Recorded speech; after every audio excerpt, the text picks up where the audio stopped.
So section 2.3 is called falling objects. What we're going to do today is we're going to take a look at the vertical motion of an object, but it's still going to be one-dimensional. So imagine if you were standing on a diving board and you just kind of like fell into the pool. You didn't jump. You just dropped off the end of the diving board straight down into the pool. We're looking at objects like that. Or you toss a baseball straight up in the air and it returns straight to your hand. But again, we're not looking at an object in projectile motion where you launch at an angle, but straight up and straight down. The three objectives are going to be to relate the motion of a free fall object having constant acceleration, calculate the displacement, velocity, and time at various points in the motion of the fall, and to compare the motion of different objects in free fall. First, we need to define what free fall is. It's the motion of a body when only the force due to gravity is acting on the body. So for example, if an object is to fall off the end of a table, what's pulling it to the ground? Only gravity. There's nothing else acting on it. So that's what we call free fall. There's no external forces besides gravity acting on it. Now, realistically, the force of air resistance, or what's called force of drag, is acting on it. But for the simplicity of the class we're looking at now, what we're going to do is we're going to take the assumption that air resistance has no effect on the problem, or it is negligible. So the example that you see here is an object being thrown up in the air, a pool ball, for example, and coming right back down. Now, this graph actually corresponds to the motion of this object. Let's talk about what happens here. When you throw an object upward, it's got some velocity initially. Until it gets to the top, then what happens? It pauses for an instant in time, and then it starts to return back to the ground. So if I were to trace this here, I would say it's got a positive velocity, but it's slowing down. So the velocity is getting lower and lower and lower until the velocity is zero right up here. Then it starts to fall to the ground. Well, when an object falls to the ground, its velocity is negative. So that's what you're seeing on this graph here. So here, the object is launched up. It starts to slow down, until it gets to the top of its path, and it stops for an instant of time, which means velocity is zero. It stops right there. But then the object continues to fall to the ground or to the surface of the earth, so it picks up speed but in the negative direction, thus negative velocity. So the velocity increases but in the downward direction. So the velocity keeps increasing but negatively it increases. Notice, if you will, that the slope of this graph is always negative for a specific reason. The slope of a velocity versus time graph is defined as acceleration. Well, what's the acceleration here? The acceleration is gravity, and the acceleration is pulling down to the earth. Gravity always pulls you down. So the acceleration of this line, or its slope, is simply the gravitational acceleration, which happens to be little g. Now, little g is just our constant we use in physics to represent negative 9.81 meters per second squared. Now, some other fun facts to note here. First, negative 9.81 meters per second squared is the acceleration of gravity on Earth. Because of Earth's mass, this is what the gravity is. Simply said, the moon has about, well, let's say the moon, for example here, has 1/6 the gravitational pull of the Earth. So its gravitational constant might be something around like 1.5 or 1.6. So depending on the planet you're on, it's going to change because the mass of each planet is different. In addition to that, really, if you change elevation on the Earth, it also changes the acceleration, but we're going to assume that everything is on sea level. So this is going to be the acceleration of gravity that we're going to use for the rest of the year on Earth. And if you look at your formula sheet on the bottom for constants, this is the first constant that we have listed. Okay, let's take a look at example 1 here. An object is dropped from the top of the Empire State Building, which is 443 meters tall, and lands directly below on the ground. Determine the velocity of the object when it makes contact with the ground, and call it the impact velocity, and how long does it take to reach the ground. So let's start with our givens. First, we know the height of the actual building right there. We know that it's dropped from rest, so we know the initial velocity. We also know the acceleration due to gravity. So in this problem, what we can do is we can start by saying that the acceleration due to gravity on Earth is just g, which is negative 9.81 meters per second squared. The next thing we're going to write down is the height of the building. But since it's falling downward from the top of the building, it'll be y equals negative 443 meters. Finally, because it's dropped, we know that there's no initial velocity, so that's going to be simply 0 meters per second.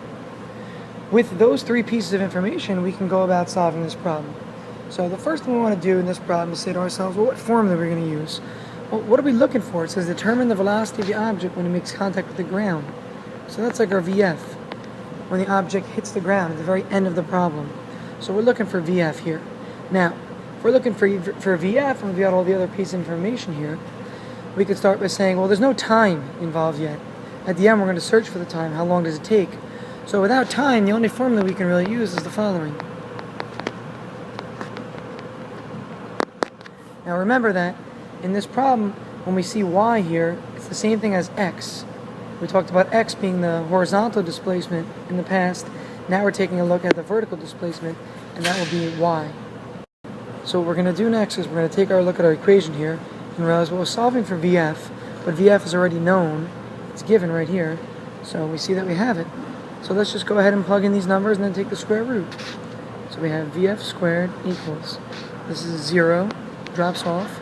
So it's 2 times A times Y. That information tells us that if we go ahead and take the square root of the answer that we get from that product, we'll end up getting negative 93.2 meters per second. So this is the impact velocity, or simply the velocity as soon as the object, or the instant before the object, hits the ground. Next it says to say, how long does it take to reach the ground? So we're looking for time now. How long does it take to reach the ground? So we're looking for time in this part. Since we're looking for time, we could think about, oh, we know VF now, so now we can use VF equals VI plus AT, because we know everything. Earlier we did not have VF, so we couldn't have used this to find time. But now that we found VF right here, we can figure out what it is. And what we'll notice is that, again, this goes to 0 because there's no initial velocity. So let's go ahead and solve for time. We have VF equals AT. We'll have VF over A is equal to the time. So let's go ahead and plug in now. The final velocity was negative 93.2 meters per second over the acceleration of negative 9.81 meters per second squared. And clearly they're both negative, so that we get a positive time. And this turns out to be a time of 9.5 seconds. The alternate solution here is to use x or y equals VIT plus 1/2 AT squared, realizing that the VIT drops off, and you could then solve for t. But again, you'll get the same answer, no difference. It says, a toy rocket is launched with an initial velocity of 25 meters per second straight upward. Okay, so this is one of the problems we looked at yesterday where it's one-dimensional free fall motion. Now though, notice instead of it being dropped from a building, it's launched straight up. So instead of having 0 initial velocity, now it has some quantity, 25 meters per second in this case, of initial velocity. So this is an example where if I took this marker or pen or whatever it is and I threw it straight up and I let it go, as soon as I let it go, that's the velocity they're talking about, 25 meters per second. Okay, then what's going to happen? Who can step me through the motion of this object? Give me some, use good terminology also. Okay, once it releases from its initial velocity of 25 meters per second, as it's going upward, it's going to have a negative acceleration. Causing it to? Causing it to slow down. And then eventually? And then eventually it stops at its maximum height. And then?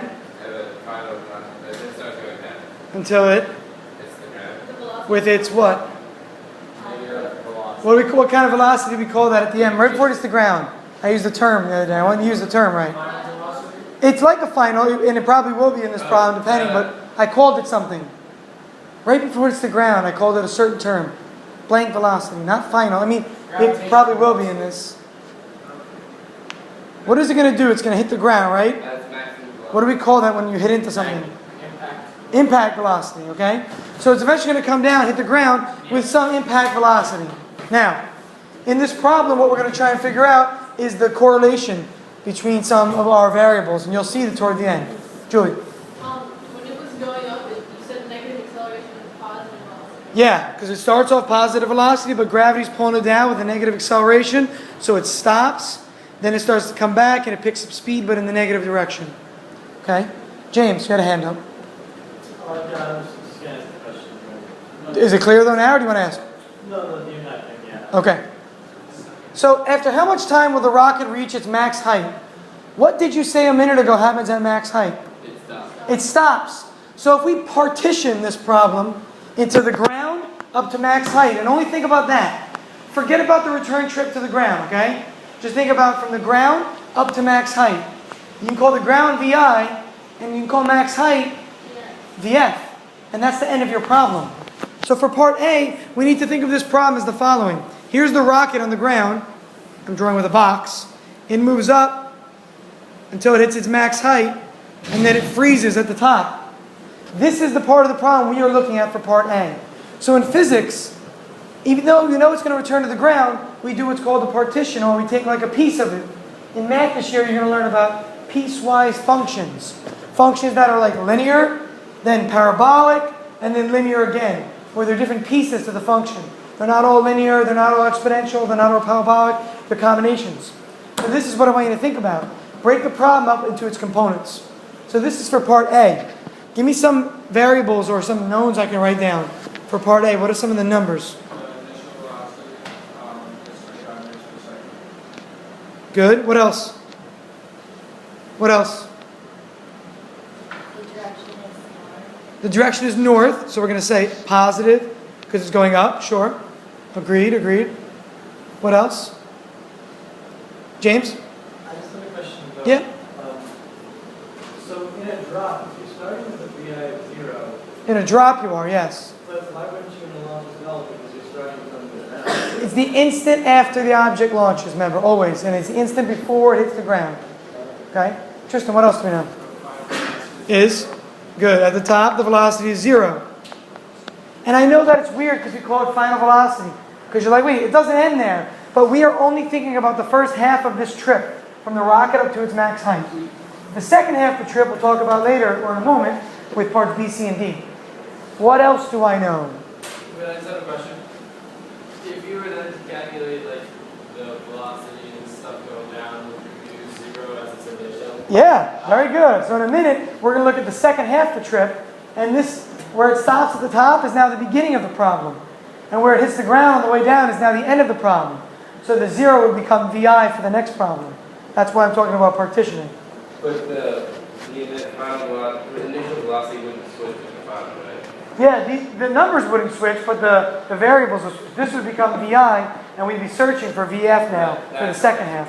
I Yeah. would just think that 25 would not become the 5. It might or may not. We'll figure it out. If the numbers work out, but it's not The numbers work out, yeah. What else do I know? I know one more piece of information. On Earth. On Earth. Is? Negative. You're right, 9.81. There it is. Units? Good. Okay? Acceleration is always negative 9.81 meters per second squared in the vertical direction. Okay? It's my acceleration that the object feels. Alright. Given this information, can we easily find the maximum height? How can we find the maximum height? We have VF, we have VI, we have A. Height is really like Y or X, right? It's our displacement. The height of this object is its displacement. So, what equation might I use for part A to solve this one? What equation might I use for part A to solve this? Vx equals Vi. Vx? Vm equals Vi plus 2ax. 2ay? 2a. Let's say y because we're going vertically. Is that right? There's one thing about it that's kind of... Thank you. Okay. So remember the equation VF squared equals VI squared plus 2ax.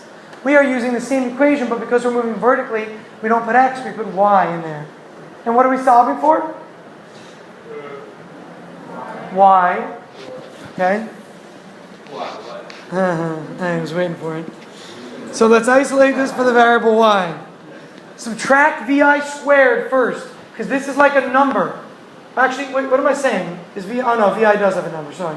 So subtract VI squared, and then think of 2a as a coefficient. So then you're going to divide by 2a. So again, let's subtract VI squared to make it look like this.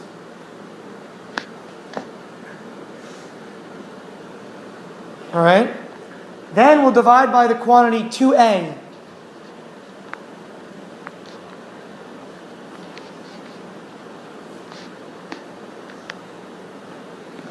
By the way, this is just a fun fact.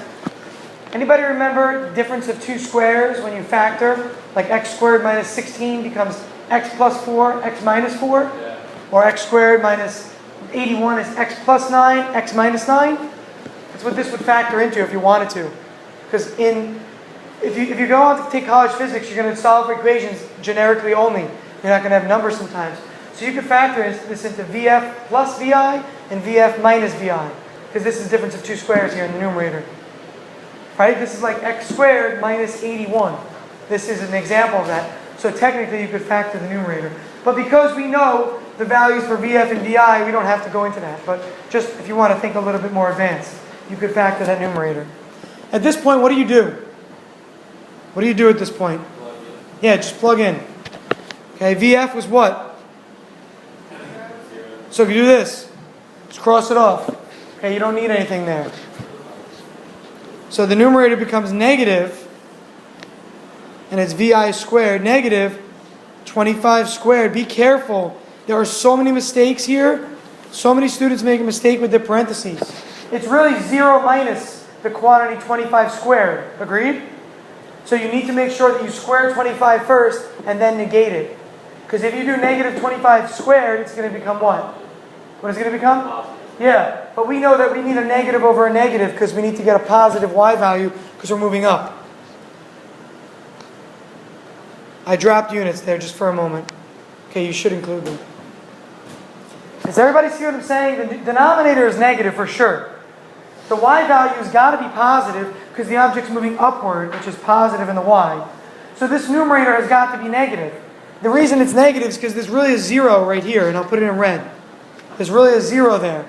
Okay? So you're doing 0 squared minus the quantity 25 squared. You're not doing negative 25 squared. Okay? You're taking the opposite of whatever you get from 25 squared. 25 squared, 625. So this numerator becomes negative 625. And I'm only going through the steps here because I know there's a lot of room for error. Okay, again, we're squaring the 25 first, and then we're subtracting that number from 0. So it's going to be a negative numerator. If you just type in negative 25 and then square it in your calculator, it'll probably give you a positive answer. Okay? Depending on which calculator model you have. The denominator, we get negative 19.62. Okay? At this point in time, just divide those numbers. What do you get for an answer here? What do we get for an answer for this problem, for part A? It's definitely positive, I agree. I would say about 1 point. How about we just do it? Everyone, I see calculators, iPads, come on. 1 point? 31.9. 31.9. And what are my units, Lisa? What are my units? Oh, meters. Meters? That would be meters squared, wouldn't it? 31.9 meters. Meters. Okay, good. Now, we got to go back and take a look at part B. But what we can do here now is we can label that on our diagram at least, because we might use that again. So let's label that.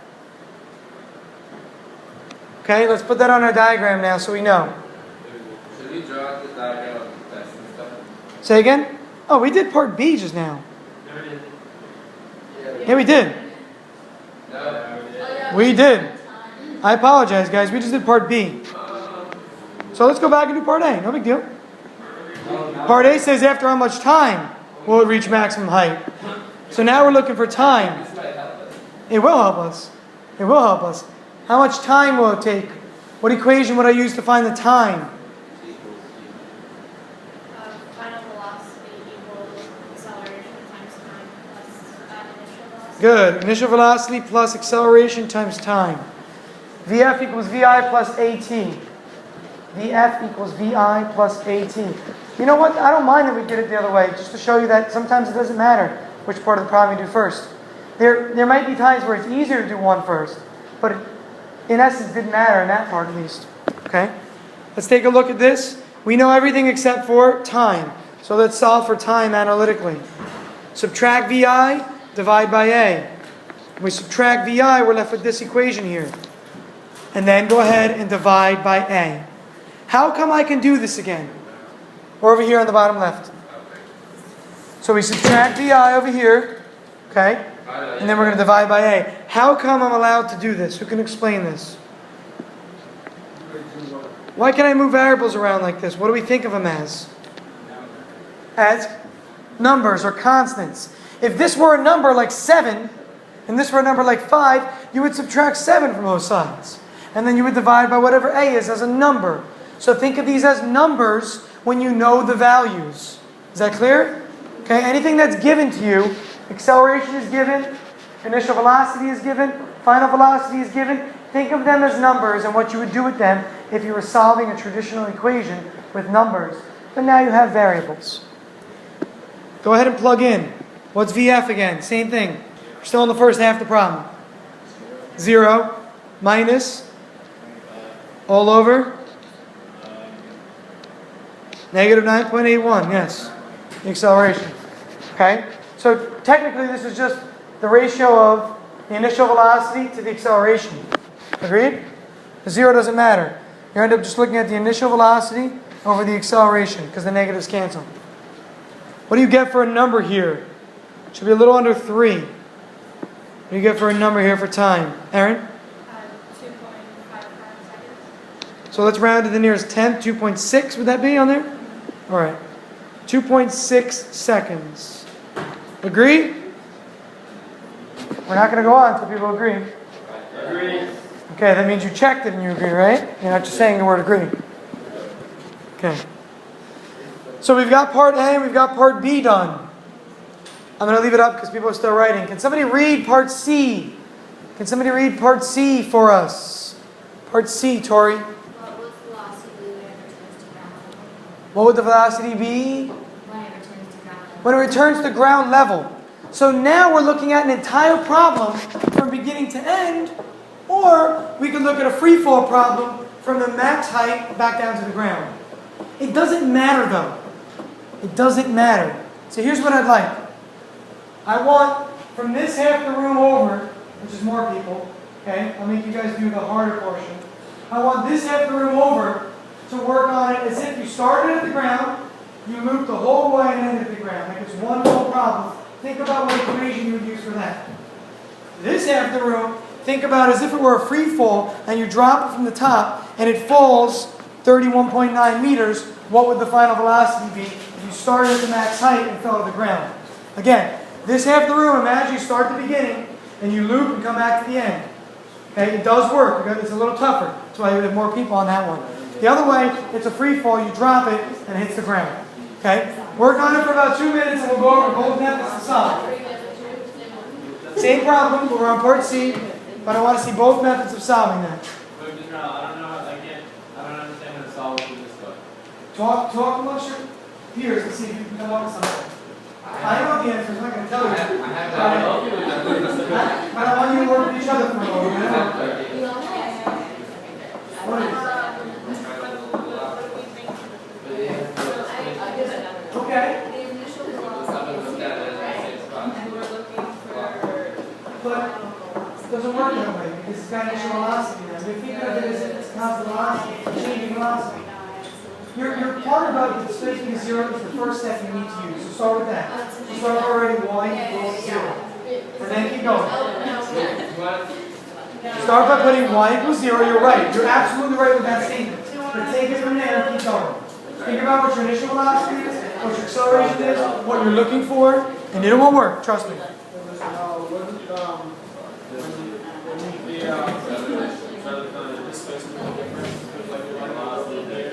It's coming straight back down. It's the exact same point then. So you're catching at the same height right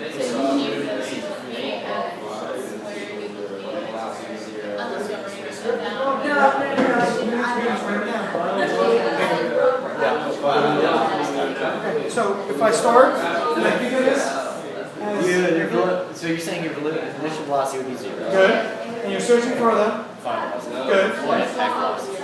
and what else do you know? And you know What's pulling it down to the earth? gravity. So the So you have that. acceleration. Good. And then you have one more thing. We solved for part B. Maximum height. Yeah, which is the same as the height of a fall, right? But what is the height going to be if it falls down? Okay. So you know all those variables. So write them all down and figure out the equation you're going to use. If you don't have a, oh, is that the whole thing? What will velocity be? So, No, you can't. I know, that's what your brother was saying, I understand. That has to do with if you don't have displacement and you're moving at a constant motion. In this case, though, we're moving at accelerated motion. So that held true when we look at like, acceleration with W over T. When we talk about that, we talk about velocity equals delta x over t. But that was for no acceleration. I thought the answer was just 0. Okay? The answer is not zero. It's really It's not zero, but I get what you're saying. Okay? But that only held true, that statement, when there was no acceleration involved in the problem. Okay. When we use v bar equals delta x over t. That's what holds true. I thought I was on the right line. Yeah, that's what I thought. You might be able to prove it. I'm not going to say yes or no, but we'll try.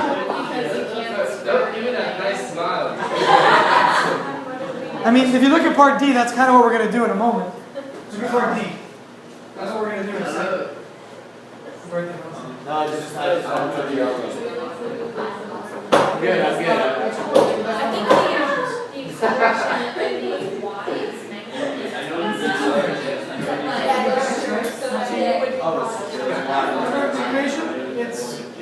It's not that one. It's not why I use one from part B. You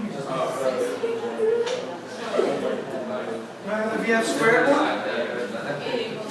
Nick. Oh, yeah. Was 2AY. And Nick, if you're dropping here and it's landing there, the displacement is what? What? But what is it? Positive or negative? So look at your givens.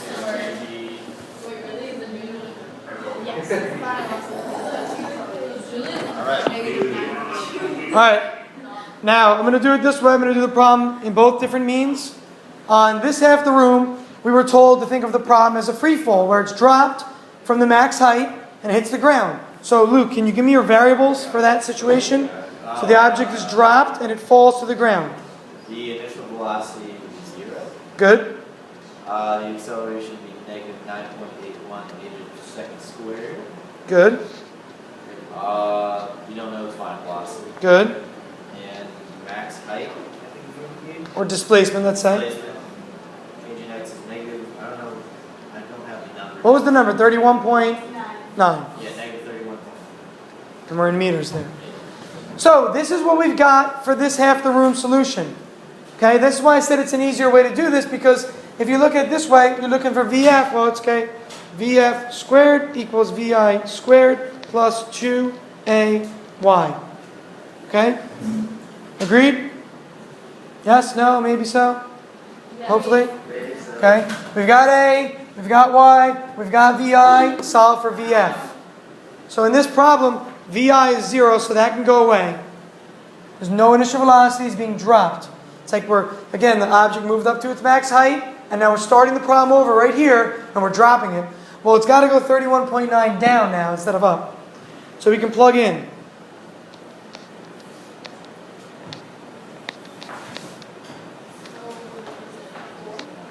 So what do you get when you solve this? Can somebody please tell me what you end up getting for VF when solved? Again, VF squared is simply 2 times A times the Y. Get an answer and take your square root. And take your square root. When it's square rooted. Yeah, after the square root. It's 25 meters per second. Coincidence? I think not. Right? Come on. What was the initial velocity? Oh my God. What was the initial velocity? And what's the final velocity? 25 meters per second. But we're going to choose which sign, positive or negative? Negative. Because it's moving. Good. Now, this half the room. Eureka. This half the room said, we're going to think of the problem from the beginning. It's going to go up to the top and it's going to return back to the bottom. So what was your Y value if you start at the ground and you end at the ground? 0. So this half the room, we're doing this. It's moving up. It's reaching max height. It's coming back down. It's hitting the ground. So Y is 0. What's acceleration still? Negative 9.81. 9.81. Guys did that. Yes. VI is? What's VI in your problem, guys? 25. Yeah, because it's being launched from the ground. We're looking at this problem from the very beginning, where it was launched from the ground, it loops around, and comes back down. And what are you looking for also? Final velocity. Yeah. T equals 5.2. Is that time? Well, we could use the time, but use the same equation we just used. Make it easier on you. Watch. What is the y value, everybody? What's y? 0. So what happens to this whole thing? So VF squared equals VI squared. So that just means VF is the same as VI, but plus or minus, right? Yeah. Again, if these two are equal to each other, to take the square root of both sides, you get VF is just simply whatever VI was, which was what? What was VI in the beginning? Because y is 0. Remember, for this problem, you'd throw it up, and it comes right back down to the ground, so the y is 0 in this problem. So this whole portion of the equation drops off. It goes to 0 now. So you're left with VF squared equals VI squared. So VF What's 2 times 0? What's 2 times 9.81 times 0? So does it matter? Okay. 0 property of multiplication, guys. Drops off. So again, if you plugged in 25, you would get VF squared equals 625. But then you would take the square root and you would get back to 25. So in the end, no matter which way you do this, you're going to get VF is plus or minus 25 meters per second. We choose negative. How come? Moving down. I thought it a different way and I got 50. You got 50. Yeah. Because you found the time to the top, I'm assuming, right? Did you find, what did you use? Tell me, go ahead. I used VF equals V1 plus 18. Okay, and what time did you plug in? 6.2. 6.2? That's the top one. No, you can't do that because that's only the top going up. You would need to stop coming back down. Yeah, but if the velocity is the same up and down, wouldn't the time be the same up and down? Time would be the same up and down. So you're telling me that you used 5 point, So what's the time? should be 5.1 for the time anyway, but, or what do we get for time? 2 point, 6. oh, 2.6, so okay, so 5.2, yeah. And you use that for your time. What did you use for VI? VI is 25. Okay, what did you use for acceleration? Negative 9.81. And you got a different answer for VF? I believe so. You probably did it wrong. It should be the same answer. Can I get a calculator real quick? I might have done it wrong. It's alright, I'll check. Here's here that I forgot about 25. That could be. Because that would make the difference, probably. Oh yeah, it probably does. Yeah, it does. 25 plus a negative 50 is 25. I mean 25 plus negative 50. Yep. I ended up getting negative 26 because we rounded to 5.6. Earlier, Aaron gave 5.2, we rounded to 2.6 for the time. The real answer was 2.55. Had we kept 2.55, it would be more precise. I ended up getting negative 26 when it's really negative 25 because of that rounding error. Okay? So that's the reason when you round things later on, you'll see what's called a cumulative rounding error. So if you're off by like a little bit and you notice that earlier you rounded, that might be the reason. So you can either go back and unround or you can just make a statement afterward. This is a little bit different because of the rounding that happened earlier. Okay? But you would get the same answer there. But let's take a look at part D and prove this now. Who can read part D, please? Part D, nice and loud. How long will it take for the rocket to return from its maximum height to ground level? So it took the rocket 2.55 seconds to get up here. And we want to know how long it's going to take it to get back down. Your hypothesis earlier was the same. Okay, let's see if it is true or if it's not true. So if I want to find the time it takes to get to the ground, okay, let's think about this problem as a free fall now. I want to find the time it takes to get to the ground. What's my initial velocity if it's a free fall? 0. What did we say the final velocity was from the last problem, or last part, when it hits the ground? Not 25, negative 25. And what about the acceleration? So this is the information we know if we think of this as a free fall problem to solve for time. Okay, I want to solve for time here. What equation will I end up using? Who can tell me the equation I'm going to use?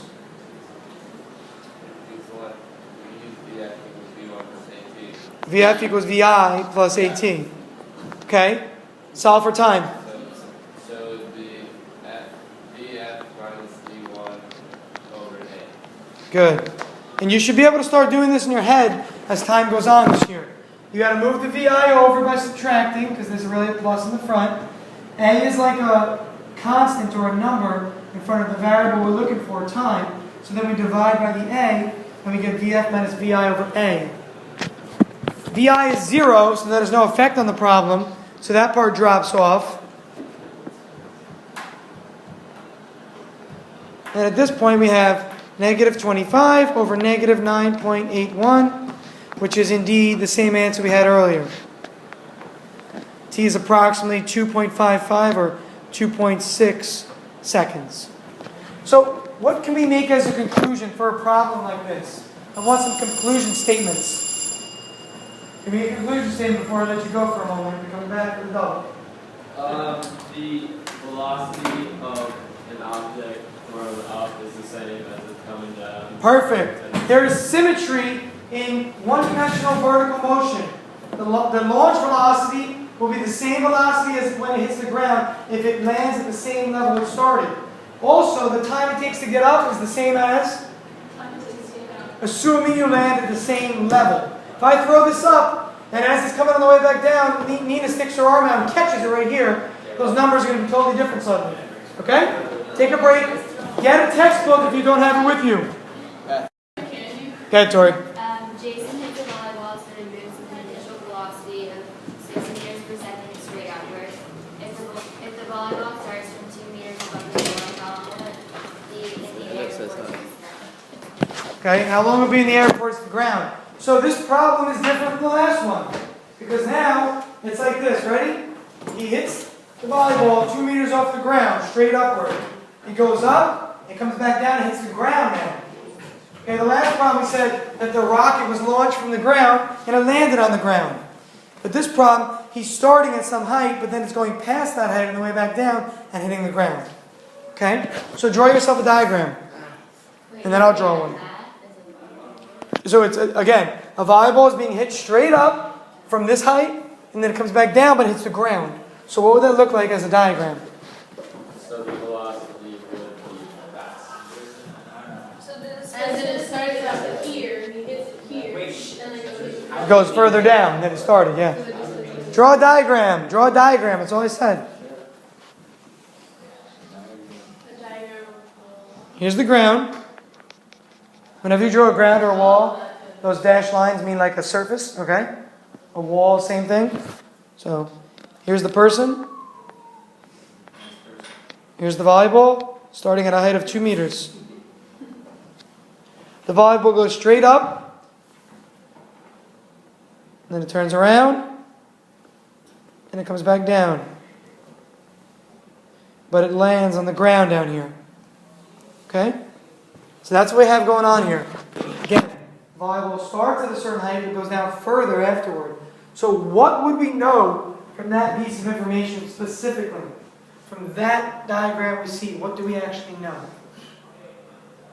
Those 2 meters between the ball and the ground. Okay, good. So as a variable or as a given, what does that tell me? I want a given statement or a variable. Displacement is what we're looking for. It's not 2. What is it? Negative 2. Starts here, and where does it end? Ground. So it's negative 2. I know that's weird to think about, right? This is where we're getting back to displacement versus distance. Do I care about the path taken? No. It doesn't matter right now. You can go higher up, you can go, 10 meters off the ground, 5 meters off the ground. I don't care. Because this problem just tells me that I want to know how long it'll take before it hits the ground. What else do I know? Gio, what is it? Good. And was it Nick or Lou? Which one of you guys talked about the impact velocity a second ago? No, one of you guys just said about the impact velocity would be what? I think you said it was greater Oh, that or was less me. than? That was me. Talk more about that.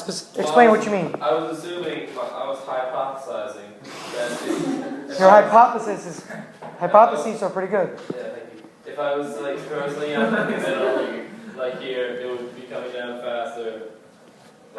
When it hits the... For a further event. Yeah, very good. So because this is launched with 6 meters per second, ready? Watch the ball. I hit the ball from here. It goes up, stops, comes back down. When it returns to this height, it's at negative 6 meters per second. But it's got to go further, doesn't it? So it's going to pick up more velocity. So the VF will be a higher magnitude or absolute value than 6. It'll probably be like negative 8 or negative 9 or something more than negative 6 in the negative direction. James? Would it also be true that, like, if it was the same height, so if it was the same height, it would be the same? Correct. But because it's dropping. And because it's going further down a little bit, it's picking up more velocity, so its magnitude or absolute value will be greater than 6. Okay? So, and that's because the acceleration is always constant. Correct. The acceleration is continuing to accelerate the ball even past when it returns to its starting point for the other 2 meters. So what else do we know for this? Or what are we looking for and what do we know? What are we looking for and what do we know? We are looking for final velocity. No, we were just talking about it. Acceleration. We know acceleration. What is it? Displacement. Time. And what is the acceleration? Oh, we're looking for time. Oh, I see. Meters per second is there. Square there, yeah. So we're looking for time here, okay? We're looking for time.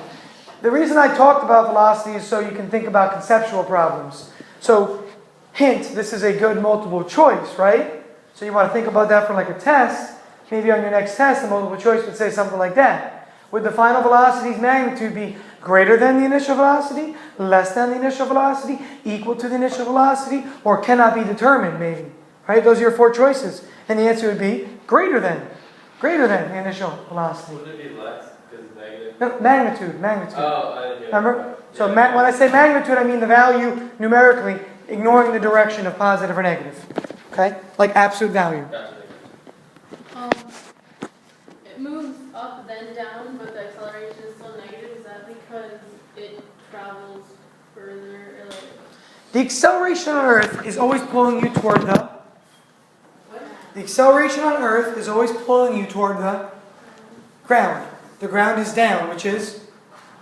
Negative. So the acceleration on Earth in the vertical direction is always going to be negative. Okay? The acceleration felt by any object on Earth is always going to be negative. Now, if you have a rocket booster that continues to propel with some sort of force upward. So if I throw this, I've got a force initially, but the acceleration is what's slowing it down. How do I maintain motion upward by having some sort of force pushing down? That's what a rocket booster is. That's what launches a rocket into the air. Okay?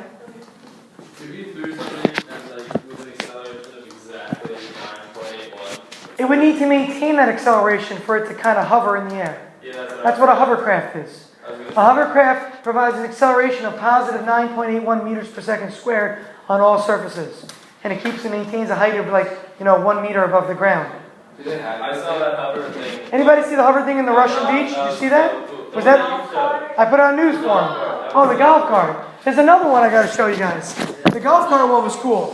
Who brought that up? You did, right? Yeah, Bubba's hover cart. There's another article I saw the other day. It was so cool. On a Russian beach, there was like these people. What? What are you doing on a rush? An article.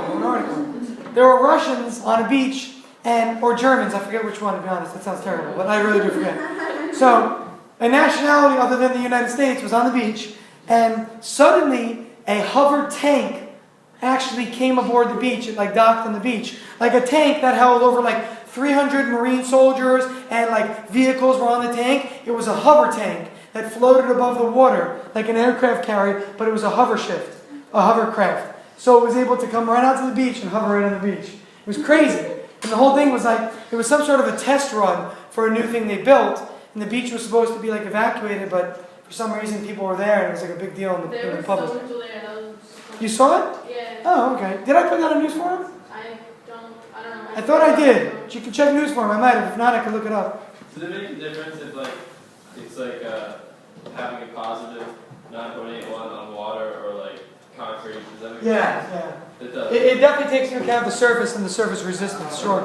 Because the water will move differently below Yeah, it. exactly. Like Yeah. with Bubba's thing, he was going over water and grass and sand and just. Yeah, well, it knows to adapt based on the force it feels. So, remember we talked about the light sensor? Yeah. Another sensor called the dynamometer senses forces. So, it can sense the amount of repulsion or the force pushing back, and it might adjust it based on the surface it's on. Or it might have a light sensor, and it can take into account the color of the surface below it, the actual resistance, and come up with what it is in order to change the rate of acceleration that it's providing to keep it above the ground. Are you teaching 401 or 403 In 401 or 403? Is that Yeah. similar to like how cars and automatic transmissions like manual? Yeah, the car senses the RPMs, Yeah. and when it gets to certain RPMs, it tells itself with the computer input, change the gears, go to the next one. Alright. Yeah, it's sensing the RPMs. Now, sometimes it gets caught. Have you ever noticed that? Who drives here? Anybody? Okay, so you're driving the highway and you hear like the RPMs go up, and then you're just like they're changing your gears. But there are times where you get to your RPM like a certain value, and you'll notice you'll start to hear it like it wants to change gears, but it can't. It's when you're going uphill. When a car provides a certain amount of torque, it can't provide as much velocity. So sometimes it can't change gears right away. So when you're going uphill and you hear it like really high RPMs, it's doing that because you want to stay in a low gear there. You don't want to put in a high gear uphill. It's like on a bike. When you used to ride your bike or mountain bikes up hills, you would lower the gear so you could spin the wheels faster, even though you went slower, because if you had on the high gear, wasn't it so tough to rotate the pedals uphill? Nope. Same idea with a car. Okay? We're not all, I guess, as good bicyclists as you. All right, so what equation will we use? And this is a tough problem, folks. I purposely made this equation this way. What equation would we use for this one? Can we use VF equals VI plus AT? We can't because we're not going to know VF. Right? We don't know VF and we don't know T. VF is not negative 6. VF is not negative 6 in this problem. So we can't use VF equals VI plus AT. Because we're missing VF and we're missing T. Can we use VF squared equals VI squared plus 2AY? Yeah. We could use that and find VF and then use the other one to find time. But that would be two separate problems in a sense. What's the other equation we have? The 1/2.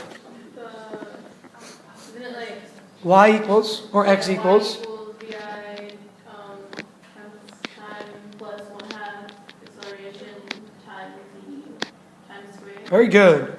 Now, we can use this one simple equation and solve for it instead of two. But this equation proves to be a little bit more difficult than you would expect.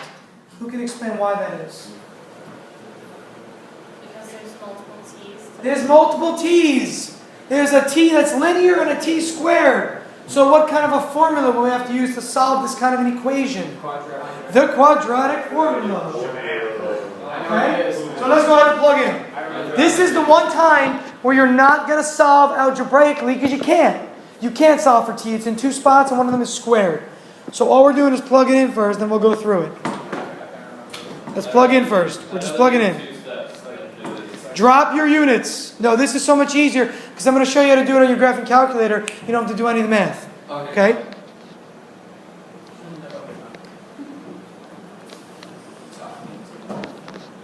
Now, I want my coefficients to be simpler, so I'm going to multiply stuff.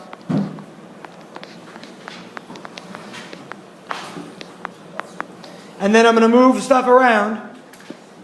What am I going to move? Where? You should. It doesn't matter, so You start with should that. put T's together. Put them together. No, get them isolated on one side. Okay, but in a quadratic, you have to set one side of the equation equal to what? 0. 0. You have to take the 2 and move it over. So just move the 2 over. Okay? But I'm going to rearrange it. How do I move a 2 over when it's negative? By doing what? Add 2. So put it at the end over here. Put the negative 4.905 in the front, because that's your A value. And then put the 6t in the middle. Okay? Take a look again. I'm going to take this quantity and put it in front, but carry the negative sign. I'm going to put the 6t afterward with the positive. I'm going to add the negative 2 over to the right-hand side. And now I have my quadratic. Here's A. Here's B. And here's C. Remember the quadratic formula? You need to identify A, B, and C? No? Yes? I hope so. Okay? Is that the negative b plus or minus the square root? Yeah, that's the one. Go ahead, read. Tell us what it is. X equals, or t in this case. Negative b plus or minus the square root of b squared minus 4ac over 2a. All over 2a. Right? All. Okay, very good. Nobody knows this one? Oh, man. All right, so let's go over this. Ready? Really cool. So, a long time ago, mathematicians realized that there are a lot of problems that are quadratic in nature. And you can't solve for t. It's impossible. So what you do is you write the quadratic in terms of the squared quantity first, the linear quantity next, and the number by itself third. So it's quadratic, linear, and then constant. You put a 0 on the other side. And by identifying the first one as A, the second one as B, and the third one as C, the numerical part only, you can actually find out what the time is by plugging into this formula. It's called the quadratic formula. So if you didn't learn about it, or if you don't recall it, then it's something that's new. That's fine. And that's no big deal. Because you're going to hear about it this year in math, so you already got a head start. And Ms. Starks likes that a lot. Because last year when the students got to this, they were doing really well with it already because we learned it in physics. So, there's a simple tune to sing to go along with it. Does anybody Negative b 1877 cars. It's not that one. If you could come up with your own for this, that's fine, but there's one that's Pop Goes the Weasel. I think it's Pop Goes the Weasel. Or no. What's the song where it's Ring Around the Rosie, all around the merry-go-round? So it's X, C. You want me to sing to the tune? I'm not a singer. It's on the video, first of all, so relax. Do not record it, it's on your own. So it's just X equals negative B plus or minus the square root of B squared minus 4AC all over 2n. Okay? So, whatever. So, together, let's do it. I know it's late, but you'll remember, alright? Voice is a combination of So, Fergie and again. So it's going to go, you can join me if you know already, but it's going to go X equals negative B plus or minus the square root of B squared minus 4AC all over 2n. Okay? Very simple. I don't know, it's something I learned when I was younger, I thought. Yeah, some ice cream trucks have that tune going also, yeah. Now, normally it's x equals because the variable is x, but we have t in our equation, so this is t equals. So now we're just going to plug in the numbers. I'm going to show you how to do this all on your calculator to verify. So on my test, if you use your calculator, that's fine. But I know in math you're going to have to use this formula anyway, so it's useful to practice it. Is that clear? Yes? So we have negative b, or negative 6, plus or minus the square root of b squared minus 4 times a times c, and close your square root, remember, like I was telling you about? Close your square root at the end. All over 2a. It looks difficult. Trust me, it's not that bad.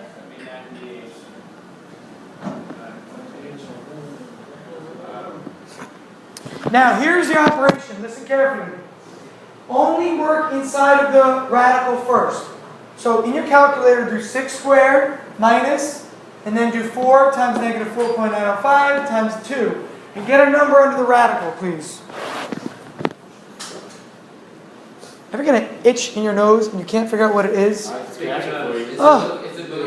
No, it's not though. I know it's not because there's nothing there. It's just like it's like allergies and you get like a little piece of pollen. All right. So when you square this and subtract, take a look here. You're subtracting a negative. So what are you really doing under the radical?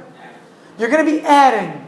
Make sure you see this. It's minus, but there's going to be a negative involved. So in essence, you're adding here. What do you get under the radical? What do you get under the radical as your number? And I want to see people do this, because so many students mess this up on their calculator on the test. You need to practice this on your graphing calculator, please. Okay? And we're going to verify that we all get the same answer. So who wants to be the first? What do you got? 75.24. No radical. I mean, with the radical, right? Yeah, So square root of 75 point. 24. Does everybody get the same? I got 8.7, 8.67. Again, guys, all I'm asking you to do, please follow the directions, is to come up with whatever this number is underneath there, please. Okay, you can do all the rest, that's fine, but I'm trying to go one step at a time, just for the first time you do this. I'll let you do it on your own afterward. Wait until we're done this round. After this round. So 6 squared minus 4 times negative 4.905 times positive 2. I got 1,004. I got 75. Oh, Lord. 5.24. Do you see now why I told you all to try it? That's it, Doyle. Alright. You square 6. You square 6, you get 36. Agreed? Yes. Alright. 4 times 2 is going to be 8. 8 times approximately 5 is approximately 40. So it's going to end up being around 36 plus around 40. So it'll be around 76. What was the number you had? That's what it is. Wait, what was it? 4 times negative 4. Yeah, I studied home. Look at your work with your neighbor if you're getting it wrong and check what you're doing wrong. Don't keep typing in the same thing. It's not going to change. Talk to your neighbor. Okay, type it in. 1412. And again, all we're doing is simplifying under the radical to give us this quantity right here. Check that you get the same number there, please.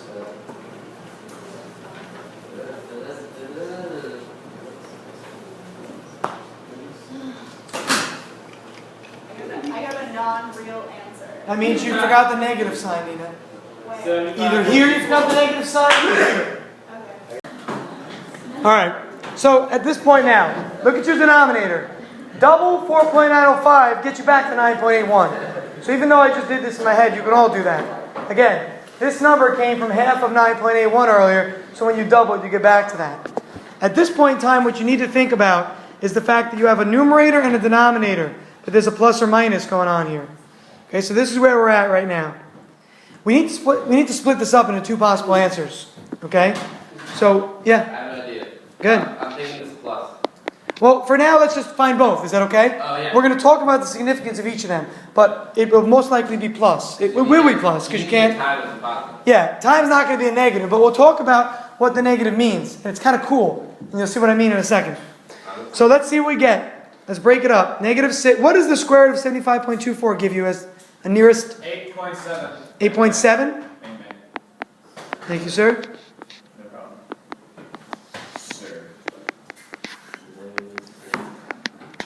So be careful what you said there a minute ago, because take a look here. Everybody look up. On the left-hand side, when you use the positive root, you'll get a negative answer. Because look, this is going to become positive over negative. But when you use the negative root, the negative cancels in the end. You get a positive answer over here. So don't ignore one of your roots. You see what I'm saying? Remember a minute ago, you're like, we're going to use the positive one? Try it. Trust me. But if you're dividing by a negative after that. This will become a negative answer here. Oh, yeah. But we use the positive root. Again, this will become a negative answer, but we use the positive root. This whole thing will become a positive answer, actually. And we use the negative root. So don't ignore one of your roots. I thought the 6 was multiplied by 6. It's not, though. It's it's added or subtracted. That was confusing. Oh, I see. Was it? Yeah. When you divide everything by negative 9.81, why did you do that? Since it's not. It was all over 2a. Remember the formula? Look at your quadratic formula. All over 2. Where's your quadratic formula?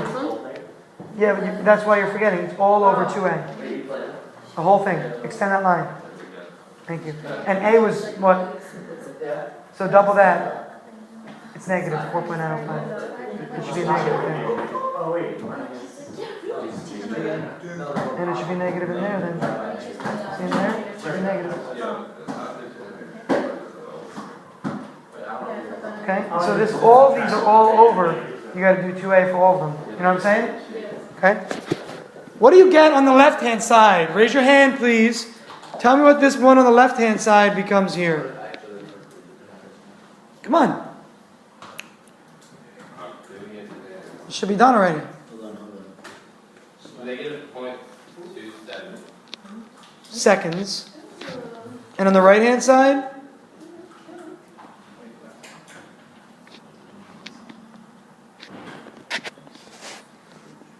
And on the right-hand side?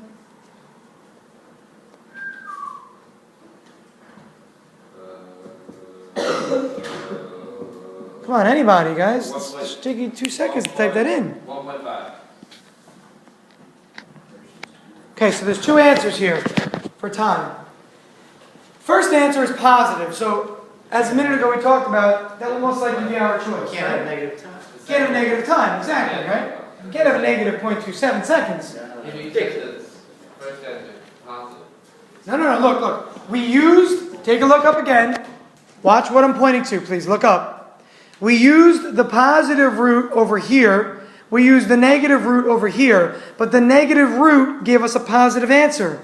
The positive root that we used here ended up giving us a negative answer. So my statement to you before was, don't just pick one of the roots to use. You have to try both of them to see the 2 answers you're going to get.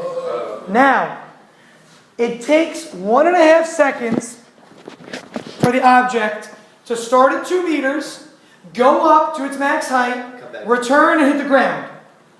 What significance is 0.27? And there is some significance. It's weird, but it's kind of cool. Time that it takes to spread. No, it's. I know what it is. Close, It's but not. It's that 2 meter gap, right? Yeah, what about that 2 meter gap? That has lost. It takes 0.27 seconds to go from there to there. Yeah. So, But that's negative 0.27. it is. So here's what this means. Ready? The ball is here to start, right? And I hit it up. Imagine if you traveled back in time and looked at the motion going this way. That's what that would indicate. The time it would take to go in the other direction. Just straight down. Just straight down. This would indicate if the object were moving from the ground and when launched up, this is the gap there. This here is a direct correlation to the 2 meter gap that we started with. So had the gap been 4 meters, what would this number be? Not numerically, but generally speaking. If it were a 4 meter gap instead, what would change about it? Well, not exactly, but just, it would be something greater. Let's just use the word greater, because it's a quadratic, so it's not going to be exactly linear relationship. But it would be greater. So if I started from 4 meters, the other time period would be a bigger number than this, but in the negative direction, obviously. So something like 0.6 or 0.8 or something bigger. So what you're saying is if you took a ball and just dropped it, it would take 0.27 seconds. Test it out. I want everybody to test it out. Do a free fall from 2 meters. New problem, right below it. I want you to prove it to yourself. Don't ask me. Figure it out. This is how you learn physics. On the next one, make a problem on your own, right below it. Make believe it's a free fall from 2 meters. Make believe it's a free fall from 2 meters. What's the what? What's the final velocity? It's a free fall from 2 meters. That's all you know. Velocity is 0. Initial velocity is 0. How long is it? Initial velocity. Not enough time.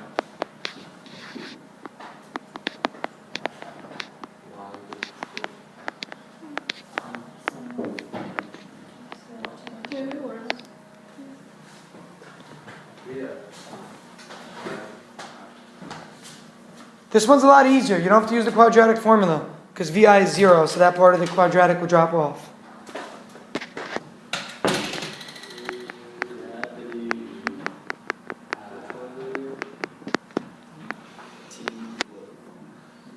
We don't know VF, right?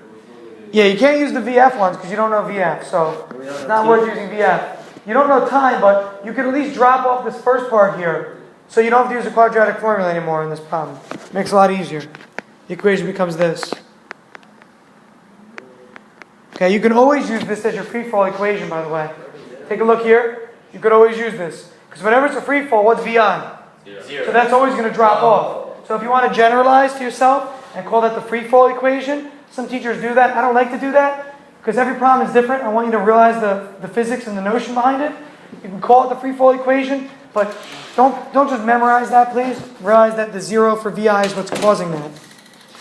Now, if we just solve for time,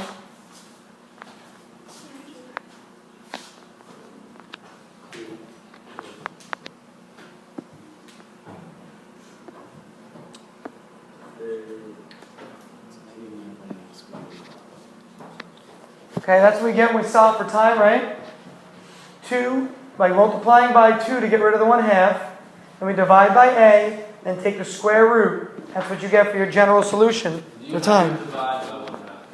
You multiply by 2 instead. What's the opposite of division? Multiply by the?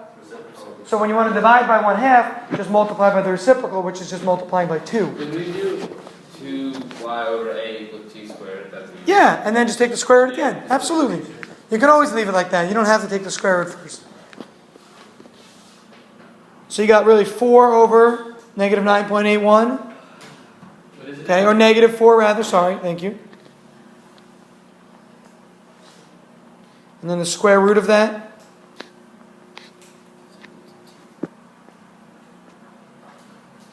Trying to move it up, sorry. What do you got? 0.638. Don't worry, just think for a second, hold on. Now, when you do 4 over 9.81, you ended up getting around like 0.442, 43? 0.41. And the square root of 0.41 is around 0.638? Okay, good. So, for this kind of a problem, that negative 0.27 seconds here is not like a free fall, but we're talking about if the object were launched from the ground, the time that it would take to cover that gap with the same 6 meters per second that we started with in the beginning of the problem. Remember the beginning of the launch time? The initial time? The launch was 6 meters per second, but it was from this height. That negative 0.27 would be the time it would take to launch this way, not to free fall down. Okay? Again, why is that? Take a look. This time is going to be a greater number because you're dropping from rest. But if you were to launch something with a velocity of 6 meters per second, it would take less time to cover that gap, right?